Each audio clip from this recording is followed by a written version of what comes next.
Bayramımız devam eder. Haydi gittik.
Какие вы молодцы, как красиво танцуете.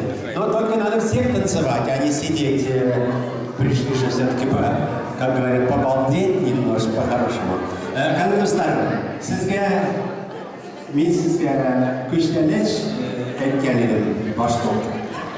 Чуть потише можно там? Молодежь. Kuchlanish, sizning oldingizda bizning qonog'imiz, gosti наши, который буквально неделю тому назад в Австрии, в Вене заняла на международном конкурсе вокалистов заняла, стала лауреатом 3-й степени. Друзья мои, встречайте, перед вами лауреат международного конкурса Диана Айсина.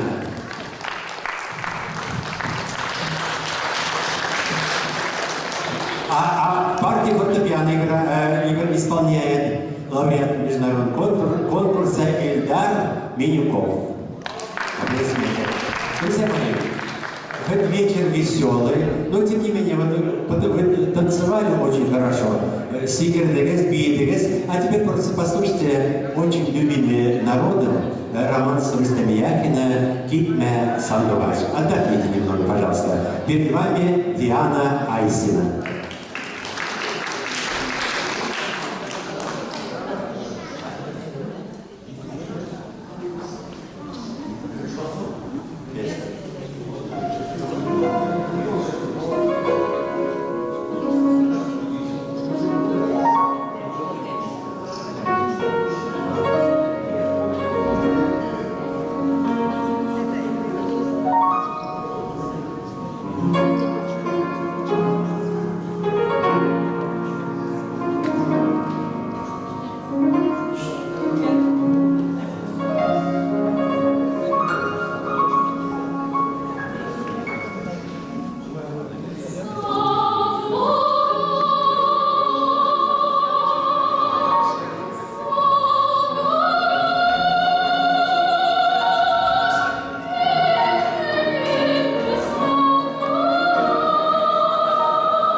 Спасибо, Ахарин. Видите, как у нас любят классическую музыку.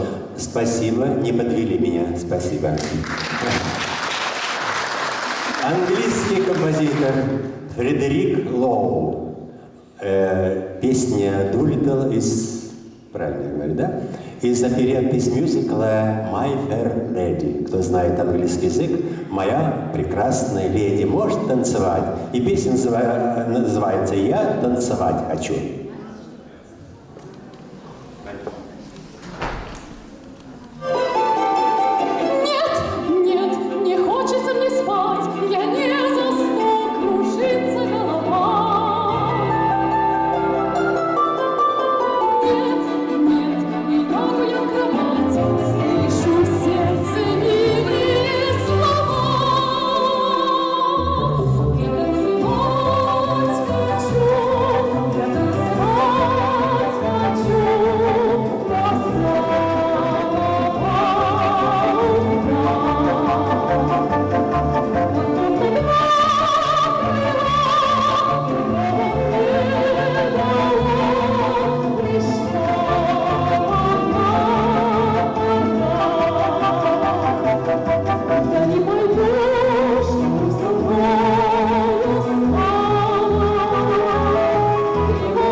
Запомните фамилию, имя.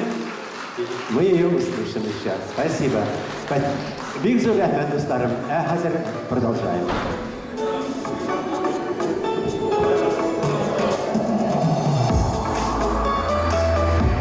Hurmatli do'stlar, narchasiz yamayil tu'yil.